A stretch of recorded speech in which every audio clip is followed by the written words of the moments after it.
Hello, everyone, and welcome to another episode of Herd the Nerds. I'm Keith, and unfortunately, Devin isn't with us this time. He's still around. He'll be joining us on this podcast again for Season 3 here. But very exciting news. We're launching a new edition of the podcast right here on the channel. It's called the BACTA PODCAST, where we will be reacting to the amazing 6-part event that's airing May 27th on Disney+. Obi-Wan Kenobi. So joining me on the show is going to be a big group of people. We're going to have people coming in and out. But just to introduce the people here with me today, on my right we have the amazing Rob, who you've heard before on the show and doing Mandalorian, doing some reaction stuff to what was coming out with the Star Wars universe. And welcome, Rob. Yeah, thank you. Happy to be back on the podcast. I remember we talked a lot of Clone Wars. We did talk a lot of Clone Wars. We talked a lot of Clone Wars. And now we're coming back into Obi-Wan. I'm so excited to be both back on the podcast and to have new Star Wars on the horizon. Yeah.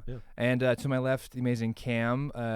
Cam, tell us a little about your Star Wars kind of fandom. I mean, I can see the amazing tattoo on your right arm there. Onto my arm, so it'll be there forever.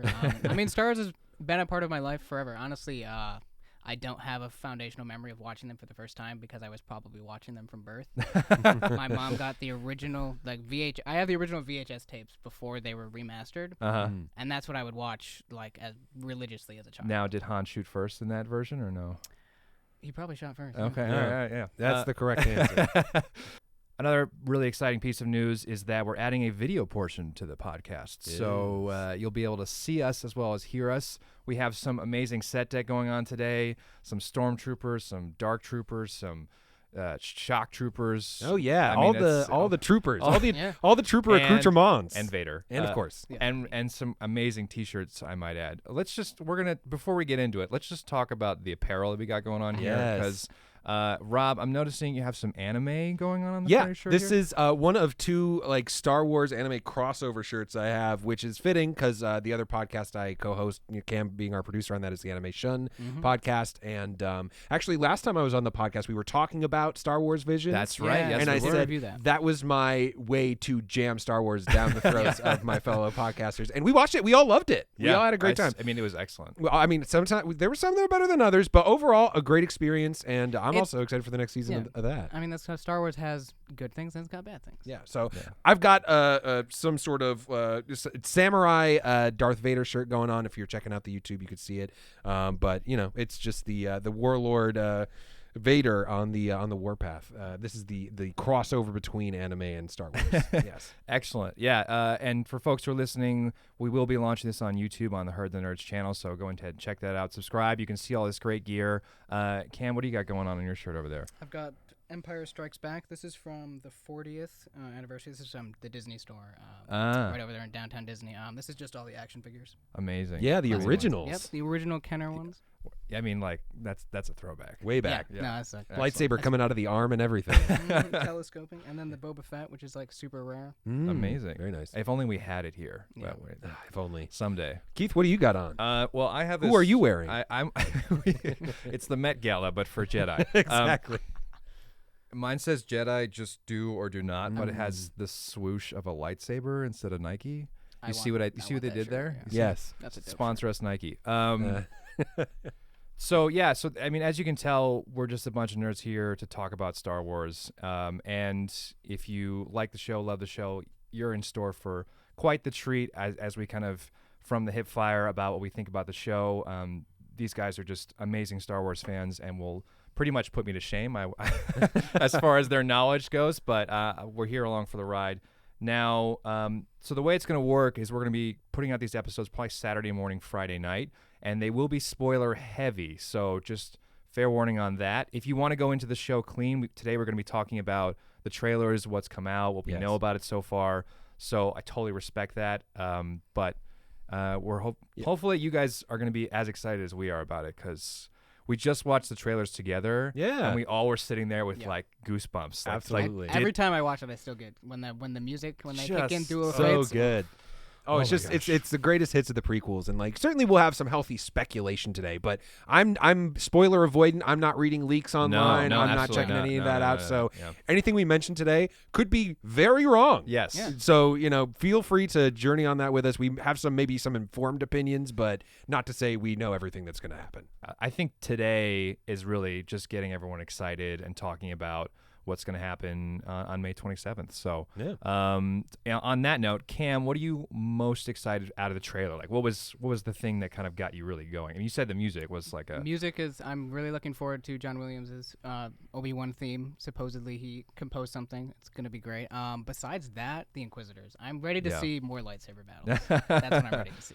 So, in that vein, Rob, why don't you kind of set the stage as Yeah. far as what we know about where we are, and then we'll kind of keep going more into the trailer. I think. Sure. So, this takes place on Tatooine, as a lot of the last few Star Wars shows have been. But it seems like we're going to get off planet a little bit. But that's kind of the place. The when of it is about 10 years after the finish of Revenge of the Sith. Yeah. So this is about halfway between that time period between episode 3 and episode 4, around the same time as Solo, actually. Okay. So this is like height of the Empire, Right. like the dark times, as Yeah. Obi-Wan called them. Yeah. I mean, literally in the trailer, he goes, "We lost."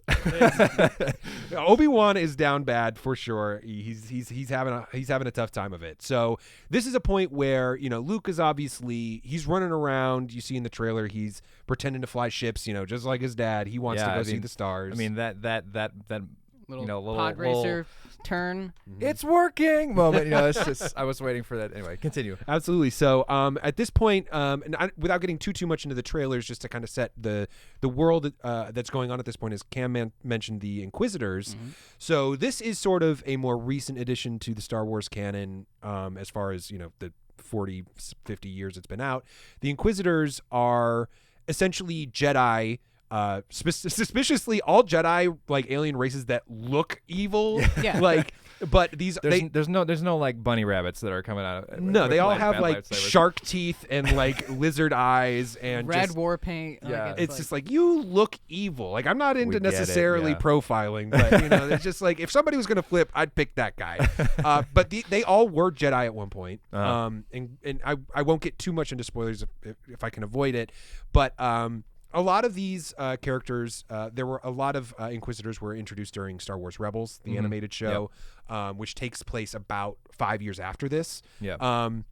Including the Grand Inquisitor, who's in the trailer. He's the guy that he's of the race the Powans. They come from Utapau, who we saw in episode 3. Bless you. Thank you.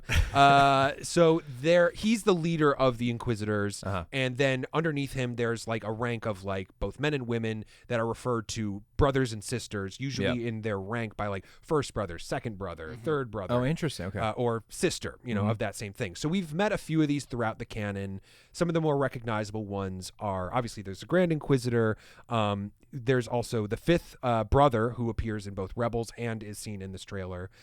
There's also, I believe, the second sister who is the main villain of Jedi Fallen Order. Yep. And in this show, we will follow the third sister, who is the one that seems to be primarily hunting Kenobi on the show. One other just kind of fun out there sort of reference to the Inquisitors is in the Ahsoka book.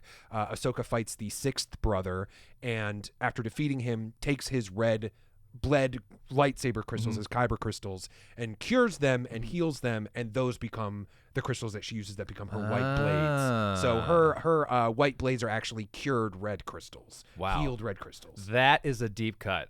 There should be some sort of sound effect for like when Rob goes way deeper than that's amazing. That's okay. So, was there a reference in this to those crystals? Did you see that in the trailer at all, or? Well, not necessarily to those crystals, but the one thing that the Inquisitors do have that's very distinct to them is they have all kind of the same double-bladed red lightsaber Yeah. that kind of Oh, okay. spins. Got it. The Yeah. little And helicopter sabers. It'll be interesting to see see if they if do that that. happens.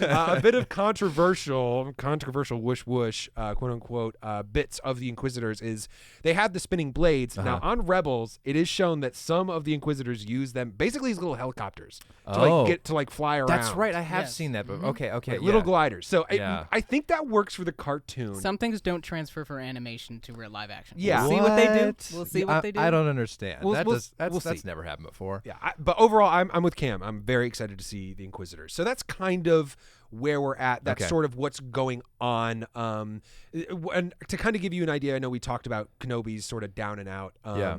To touch a little bit more on where he's at is, obviously he's hiding out on Tatooine. He's trying not to be noticed as a Jedi. And if you're sort of looking to be like, hey, what might this be like? What sort of stories might they tell?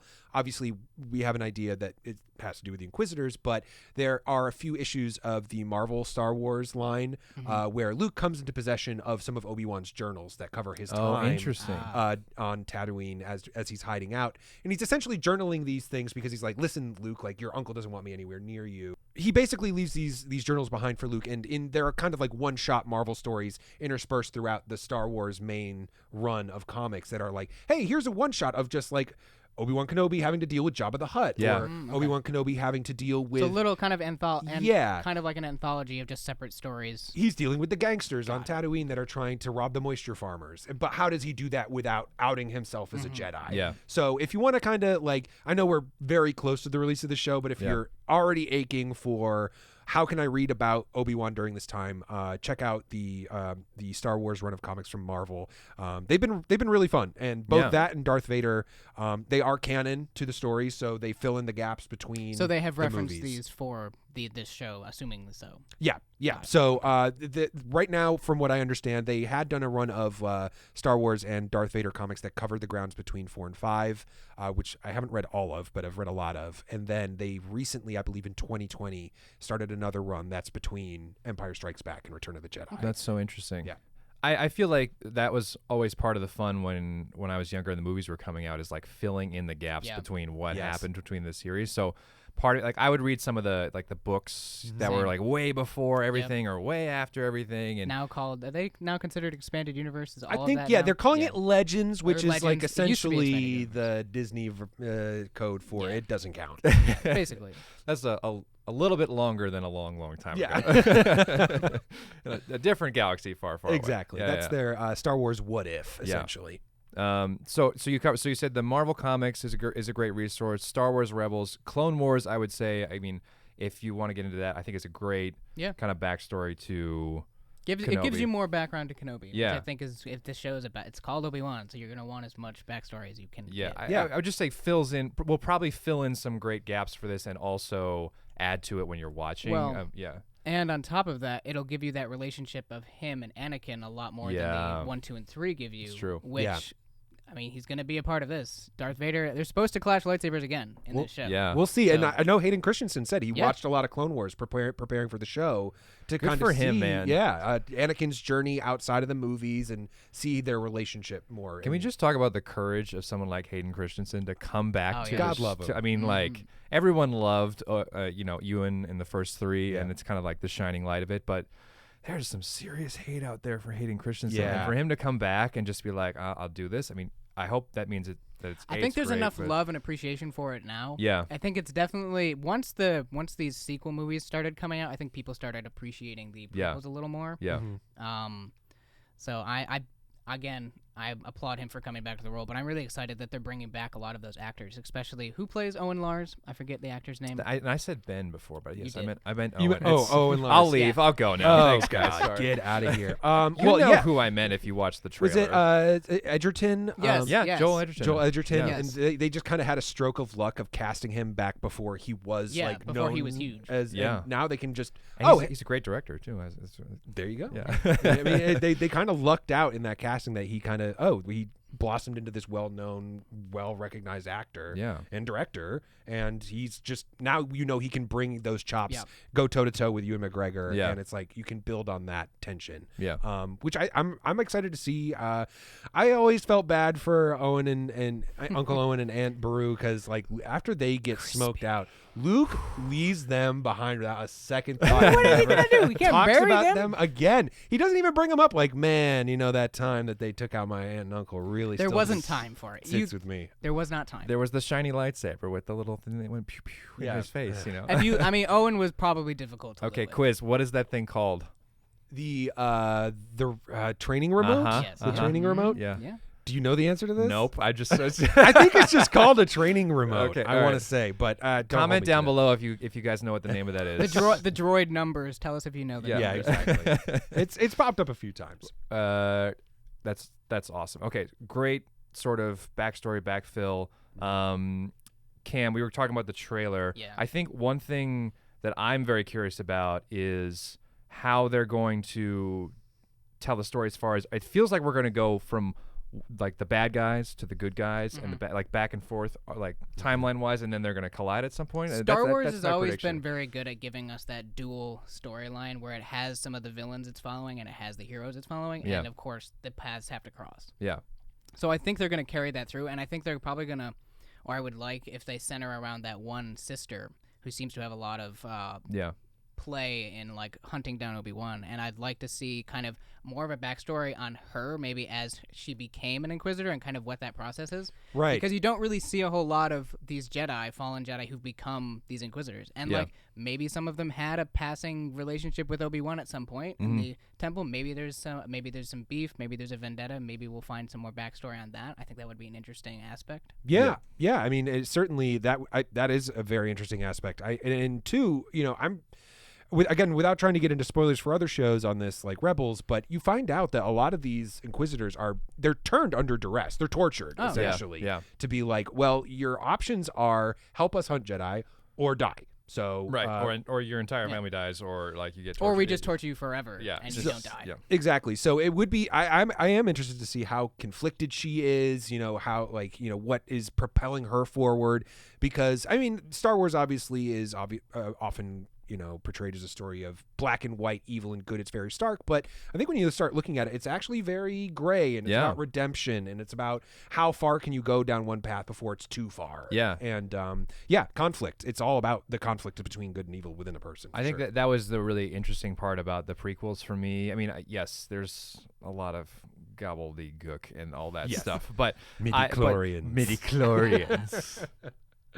That's a thing. But I think for me, this idea of a great Jedi, a good person, one of the best, trying his best to hold on to Anakin and who he can be as a person, and just that the story of like losing somebody to something terrible, and that is just within them, and just that large arc of Obi-Wan and I know it's always around Luke is kind of the focus, but Obi-Wan and Anakin, I think, is just this amazing story of loss, and it parallels a lot of things in real life that I think I've heard people talk about, like with addiction or with drug abuse and that sort of thing, or you lose people to a thing that you can't control and you try your best. But anyway, that's going on a whole other path. But the idea that we're going to get more of that complicated relationship in this is really exciting.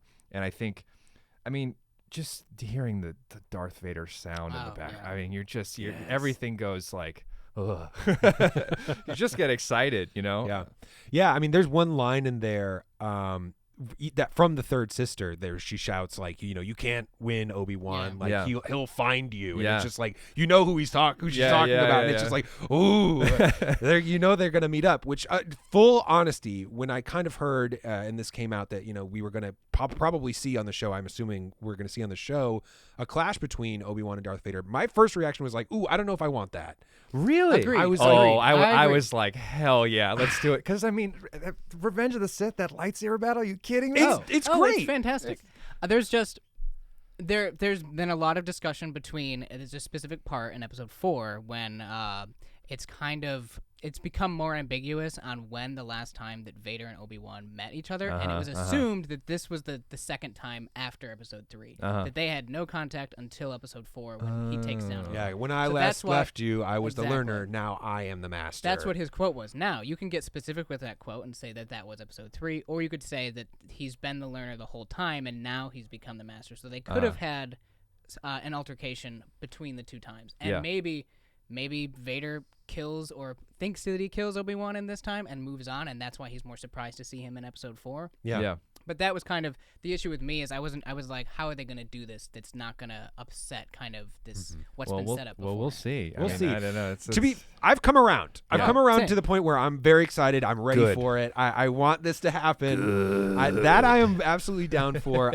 Especially too because Obi-Wan does say to Luke in Episode 4, he's more machine than man now, and I think it would be so much more impactful for him to know that, not through word of mouth, but to actually seeing see it for himself and being like, oh my God. Well, Yeah. and that should What be have you and become? it's gonna. I'm excited to see now that actual first interaction between him because Obi-Wan doesn't know what Vader looks like, or that Anakin is Vader at this time. He doesn't really know what happened. Yeah. He just knows that he's evil. He's left him on Mustafar and thought he died. Yeah. And and I know I know you've seen a bit of Rebels, Cam. Yes. Keith, I don't know if you've seen No, any of it. I really haven't seen much of it. And again, not to spoil, I know I've said that a lot here. It's a great show. I think it starts a little, it's a show that gets better with every season. I think especially because the characters get older. Yep. Like each season is a successive year, and the characters mature and deal with bigger problems and deal with Rebels is bigger like issues. animated show. You Right. find on Disney Plus. Came out how many years ago? Ooh, at this point, I want to It was say actually Disney XD before. Disney. it was Oh, Disney yeah. Plus. Excuse Right. me.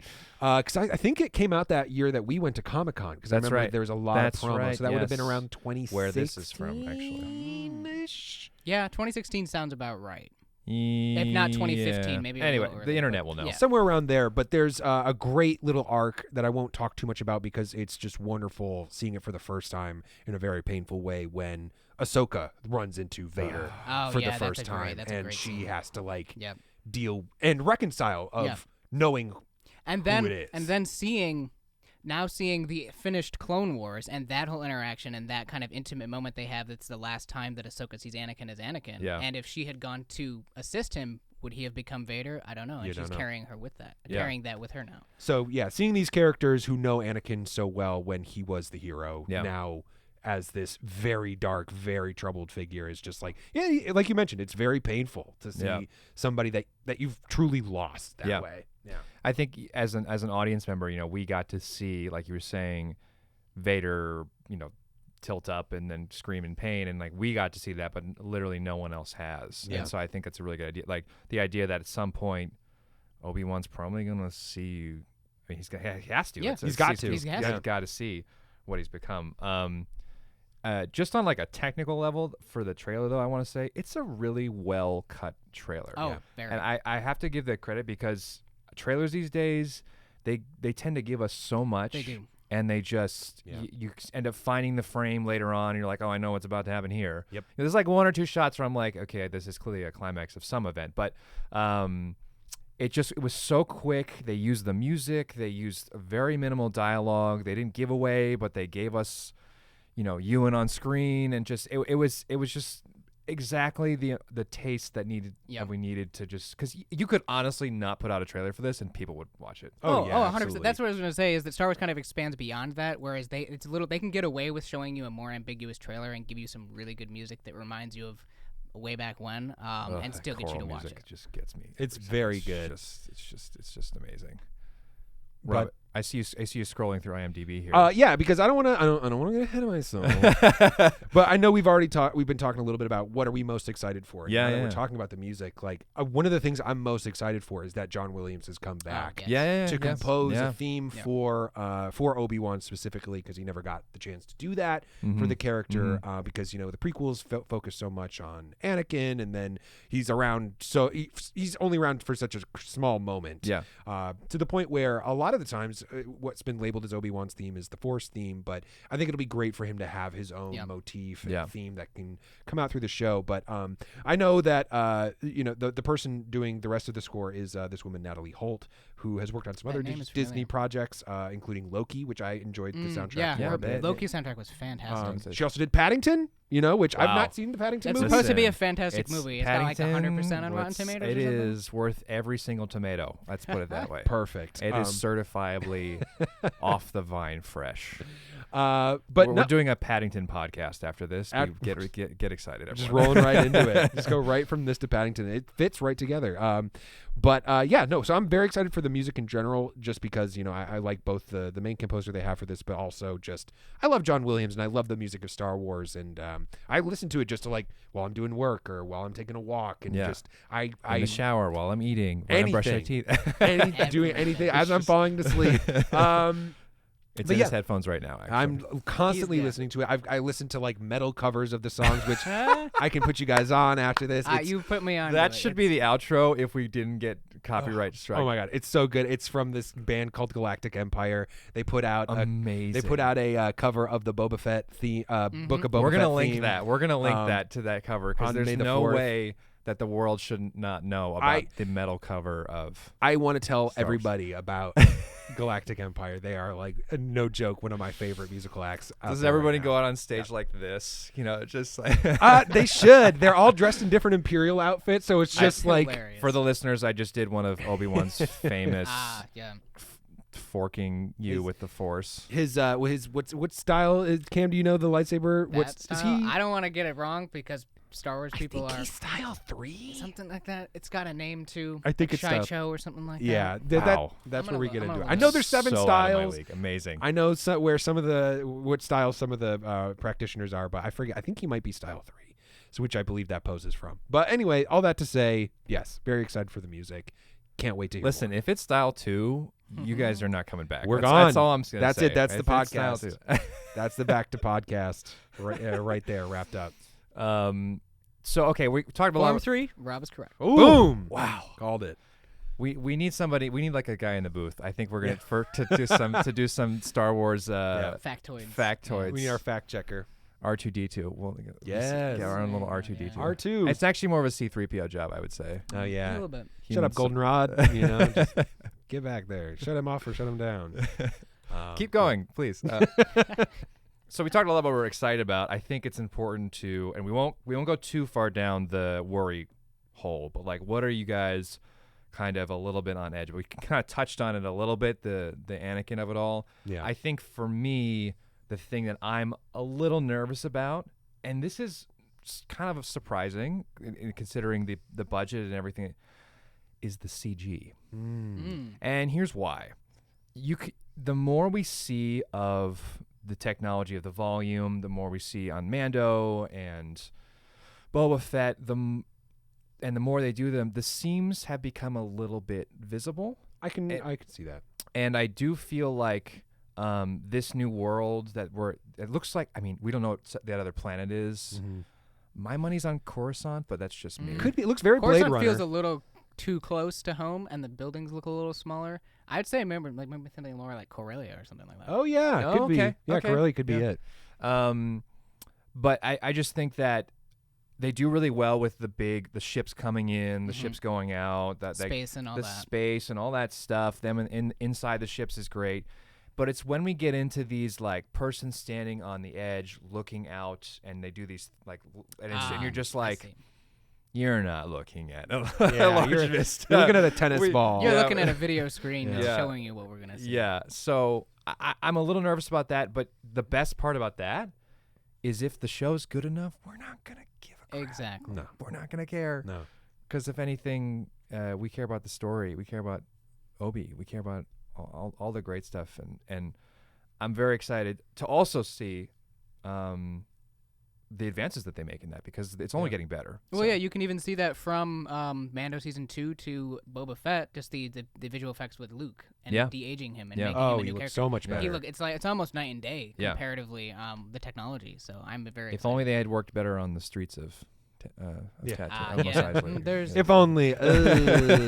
But I'll say this about that. I feel like Lucasfilm in general, and the people that have Star Wars in their hands are good at learning from the past. Yes. From what I Yes, understand, absolutely. From what I understand, somebody did a deep fake of the Luke thing from season. I from actually the end watched of that season video 2.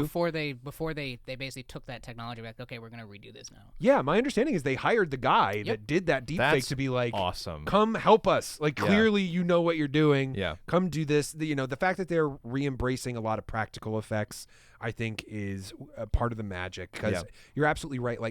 God loved the prequels, but when you watch 2 and 3, the fact that everything is just a green screen background makes me so sad. Yeah. And it bums me out. Yeah. But I think that they are pretty good about learning from their mistakes and moving forward and just being like, all right, how can we make sure we are being respectful of what people love about these stories and try to keep telling them in a way that people want to engage with them.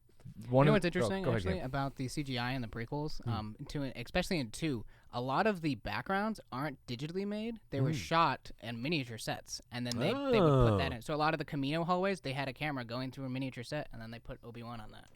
I mean, I didn't hate the visual effects in 2 and 3. There's I mean, when it's bad, it's whoa. But there, I mean, Mustafar was pretty cool. Yeah, you know, the flowing lava is pretty great. They're good. I think Star Wars has been good about drawing from reality for a lot of the VFX, because a lot of Mustafar was actual volcanoes in Iceland and Hawaii that they just shot and they just use those as plates. Yeah.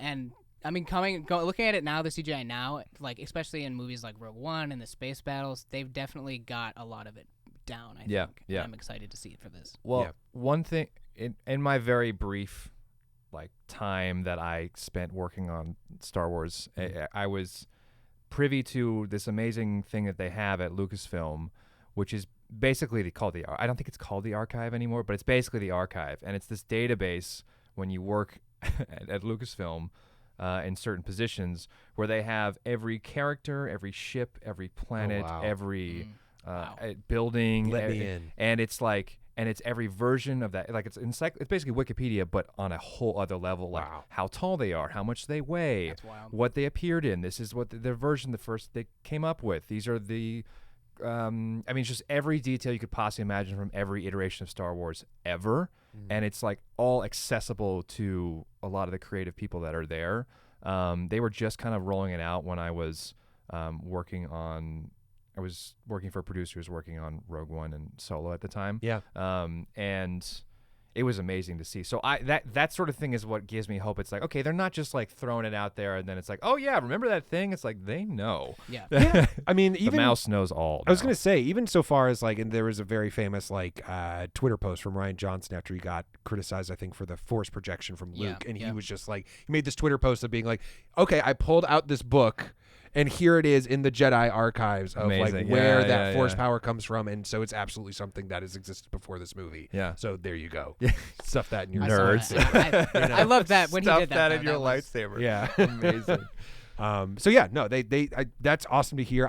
Just give me the keys. Let me in there. I want to know. It was one of the coolest things I've ever gotten to do. We were in the room where they were breaking the stuff for Solo, and it was all the drawings were on the wall, and super cool. And someone from Lucasfilm came in. This was back when oh my gosh, I'm blanking. Chris Miller, Phil and Lord. Oh, right, Chris Miller were back when doing they it, were- and we ah, went okay. to their offices, and it was like they brought us into like a war room, and it was like all these drawings and stuff like that, and these Lucasfilm guys came in and they put it up on the screen like this is the archive and blah blah, and we were like, it was so cool.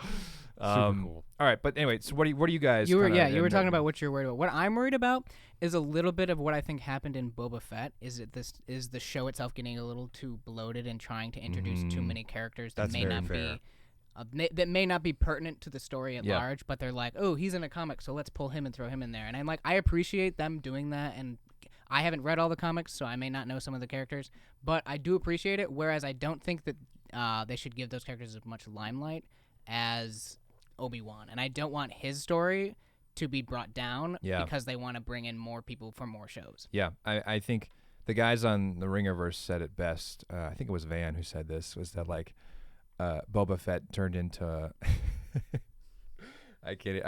Boba Fett turned into like one of those music videos or those producers who come in and they bring all the different rappers onto their tracks, and it's like they're not actually. It's not your album anymore. It's not your album anymore. It's like you say your little tagline at the beginning, and then they do their song. Yeah, you just step out the way and you let Kanye and Nicki Minaj do like 8 verses, and then you call it a whatever song. Yeah. No, I totally agree. And I can absolutely see that being. The problem with bloat, I think, on Disney Plus shows is definitely something they're working on. I felt that felt very present for this most recent run with like Moon Knight. I felt like that needed another episode or two to really let the material breathe. That too is length. It's 6 episodes, and that makes me a little like, let's I hope. I mean, they're supposed to be hour long, so that gives me a little more hope because I think some of the Marvel shows have been a little shorter, some of the episodes, and when it's like, especially with Moon Knight, it needed a little more to give, I think, some more depth to the story. Yeah. But I did appreciate with Moon Knight that we basically stayed with Oscar Isaac the whole time. True. You know, so it was like at least it was a singular point of view. I think that's why a lot of people thought it should have been a movie, because it's like when you stay in one character's main point of view, it becomes more movie-like. Sure. So, but I'm with you on that 100%, Cam. It's like we want Ewan McGregor Yes. on the screen doing cool Kenobi stuff. Well, Doing Kenobi and stuff. I think they did it. So comparing like Mando season 2, which had a lot of new players, and then Boba Fett, I think Mando season 2 did it better than Boba Fett because it was still about Mando, and he was just meeting people along his journey. Yep. Yeah. Whereas Boba Fett, he was meeting people and then bringing them with him, and then they now have to have a playable role, and you have to know who they are for. And the he has story. to lose every fight. Anyway, Oh my God! Don't get me started. Rob, what about you? What are you kind of on the fence about? What am I worried about? So what I'm worried about is it's kind of twofold. Mhm. I'm worried, and obviously we said that these trailers are well cut. Yeah. I'm worried about how much of it is in the trailer, if you catch my meaning. Uh-huh. I'm worried about what kind of surprises, if there's enough surprises left, because that's another thing that we're into both with Star Wars and Marvel, I think, these days, is it becomes this, okay, like, what's the big surprise? Interesting. And I think in some regards, especially more on the Marvel side, those surprises kind of come out beforehand. Yeah. No, this is true. I don't, and hear me out. Like, I think I hear you. I'm hearing you. the surprise factor, the lower the surprise factor is, the better this show is going to be. I don't necessarily disagree with Yeah. that. I mean, well, have you seen Doctor Strange, the new one yet? Yes. We'll talk about spoilers. Yeah. Spoilers for Is Doctor it Strange okay coming if, up. Is it okay if I spoil it a little bit? I mean, yeah. I mean, at this point, if you're still listening and you haven't seen Doctor Strange, now's the Go time watch to it. stop. Yeah. Okay, so in Doctor Strange, in the trailer, they alluded to and showed you clips of the Illuminati. Yeah. That gave me to be like, okay, who's on the Illuminati? This Right. guy, this guy, this guy, this guy, and boom, they're all in the movie. So if you had removed that from the trailer, that whole Illuminati thing would have been a total surprise. Yeah. And a very nice one. I think part of it, I was waiting to see some of those characters on screen. I didn't know who Yeah. they were casting, but I was like, okay, we're going to see at least Reed Richards. We're going to see Professor X. We're going to see a version of Captain America because they were all on it in the comics, and that's what they're drawing from. So it kind of removed that surprise element, which may have made that moment a little better for me. Yeah. But I was 100% agree. expecting that scene going in. But so interestingly enough, I did not see a single trailer for Strange. I Oh, had really? I had Okay. nothing Okay. spoiled for me. I had nobody. I didn't know anybody was going to be in the movie, and I didn't know about the Illuminati. I didn't know Gotcha. anything, and I was still like, okay. Yeah. Yeah. Yeah. I mean, it was just like, they're doing that thing that Marvel does. Yeah. Oh, Right. It was, okay, and it was almost okay. a little like on the nose where they're like close up, just Right. Josh Krasinski in the image. Yeah, it's like, and how are we going to tie this up neatly in a bow at the end? Oh, everyone dies. Copy Yeah. that. Okay, got it. Cool. Perfect. And moving on. So I don't think we'll necessarily have that problem, because I know Yeah. one of the big rumors coming into this, and it's something that people were calling for, is like, oh, is Darth Maul going to be on the show? And I'm like, don't do If it. No, Vader's on it, that's a big Maul no. cannot be. Don't do it. Don't need These it. are not the droids you're looking And- for. Absolutely And not. my thing with that is the story's already been told. Go watch Rebels if you want to see him fight again. Exactly. Or Clone Wars. I mean, Clone Or Wars, Clone Wars too. Clone yeah. Wars and Rebels have handled that. And this is not to say, like, I know a lot of people are down on Solo. I actually find Solo to be quite enjoyable personally. And I know a lot of people were very shocked by Maul showing up at the end of that. For me personally, I'd already been engaging with Clone Wars. Yeah, I knew thought he it was was around. cool. Yeah. The culmination of that story on Rebels between Obi-Wan and Maul is like some of the best Star Wars that's out there. Yeah, and it's I would really real. good. Really good. I would not want them to remake that or touch that in any way. Just respect the animated side of the Star Wars story. Yeah. Just let it be there, and don't try to jam this other person in there. That being said, they said that he's not going to be on there, from Yeah. what I understand. Yeah, so I I feel good about that. I don't know. And I think I will say, like, surprise-wise, I think the Star Wars universe does it a lot better than Marvel has when it comes to all the spoilers. Like, Yeah. um, They seem to be able to keep things under wraps a little better. I don't know, Yeah. because like especially if you from Mando season 1 and 2, they were surprised. I did not know that a lot of that was going to happen at all. Yeah. I had the privilege of working on Mando season 1, Okay. and when you're on set, the thing that Favreau always said, he's like, if I heard him say it, was like, if there's one thing I hope that doesn't get spoiled, it's Grogu. It's like, Yeah. I just, please, he asked the crew specifically, it's like, please don't spoil anything, but I'm just, like, they were so tight about that reveal, and boy, oh boy, did that hit hard. Oh, And, it did. like, It was huge. It was amazing. So that's sort of like, well, and that faith, brought you me know? back Yeah. to like that first episode on that show was like, okay, this is what I've been wanting to see from Star Wars Yeah. for the past Yeah. 5, 6, 7 years. And they did handle it well, because even for the many flaws of Book of Boba Fett that had, I still enjoyed a good amount of it. But some of the best parts for me were some of the surprises, like, oh, Black Chrysanthemum's here. Yep. Like, Yeah. I knew Yeah. him from the comics, which Yeah. he runs into Obi-Wan, and you again, check out the comics. But having him there, I was immediately like standing up, like hands on my head, like, oh my God, Black Chrysanthemum's here. And then where Cad Bane showing up. Oh, yeah. Cad Bane was. Yeah. Oh my God! it Like, was I so couldn't nice. believe that I was so excited to have those characters show up on screen. I'm not gonna say they did Cad Bane justice. I'm just gonna throw that out there. I But hear He'll he's be there. back. It was pretty cool. He'll be back. I assume so. You can't put that much work into prosthetics and not Exactly. bring him back. Please don't waste him. He's so cool. But that does lead me into kind of my second worry about the show is I hope we don't spend too much time on Tatooine. We have had yeah. so A much lot. of that planet throughout the saga, throughout some of the recent shows. I understand that's where Obi-Wan is, and that's kind of what I mean. Like, I hope we're not seeing everything, Yeah. all the locations in this trailer, Yeah. that it's just the two Same. planets. Yeah, I'd it love happens. to get some varieties.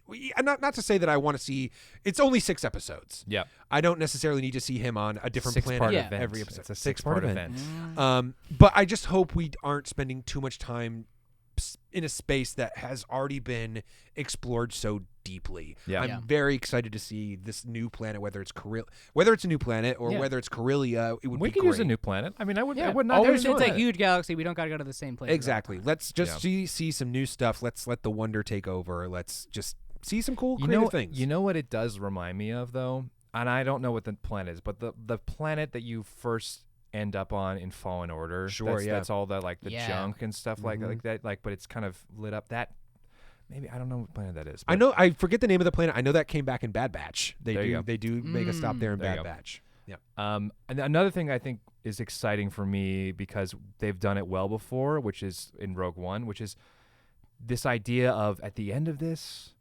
Obi-Wan loses. Yeah. Like, no matter what, he wins in some way because he survives, right? There's that. But it's like the Empire goes... Yeah.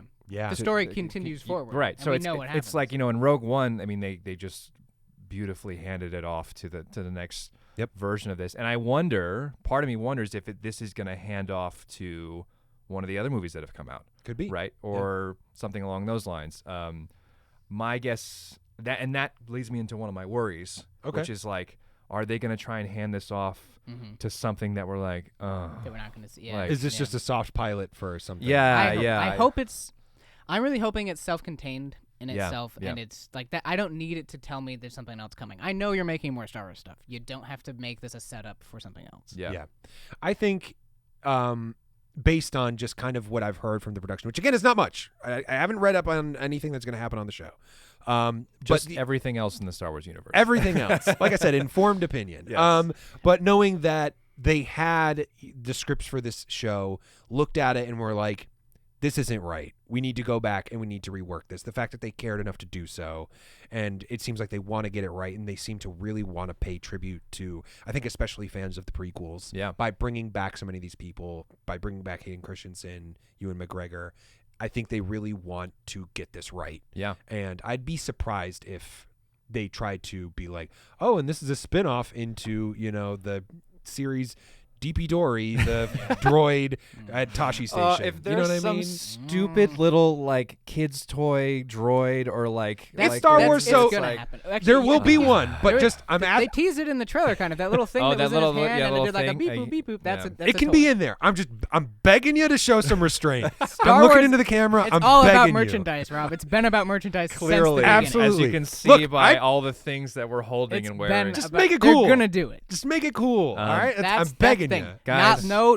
I you don't heard want to it- see any you- space Vespas. You heard No. it here first. Just make it freaking cool. Make it cool. Space Vespas were not it. I could have bought it on Coruscant. Don't Tatooine get me was, started on the Junior Power Rangers. Okay. Anyway. So anyway, thanks, guys. This has been super fun already. So, again, we're going to be doing some video. We're going to be doing some fun visuals here. We got all sorts of Legos, and we're going to be bringing all sorts of Rob's living room. I mean, all the pretty much action I have figures. so many more Lego sets. I got ships. I got sets. I have dioramas. So make sure to tune into the YouTube video that's going up with this. We're, again, going to be posting probably Friday night, Saturday morning, right after the episodes come out. We're doing our own 6-part event, I guess you could say. Yeah. Heard the Nerds, the BACTA Podcast. Guys, anything you want to say before we... I'm coming in here just cautiously optimistic. I'm ready to have a good time. You know, for me, even when Star Wars is bad, it's still pretty good. I enjoy it all, so Yeah. I'm ready to have a good ride. Join us. I hope you enjoy the conversations we have. I love talking about this stuff. It's not work to me. This is just I can do this all Yeah. day to bring in It's second again, the nature. Marvel thing. Excellent. So we're all super psyched for you guys to come along on this journey with us. Again, if you haven't seen Clone Wars or played Fallen Order or seen Rebels, it's not too late. You have 2 weeks. Binge it. So go for it if you want to be kind of super informed. Otherwise, we'll see you guys on May 28th, right back here in the tank. We'll see you then. All right. Sweet. So long. May the Force be with you. I had to. You gotta do it. You gotta do it. to do it. I mean, if you're not quoting Star Wars obnoxiously at some point during the podcast, are you even doing it? Exactly.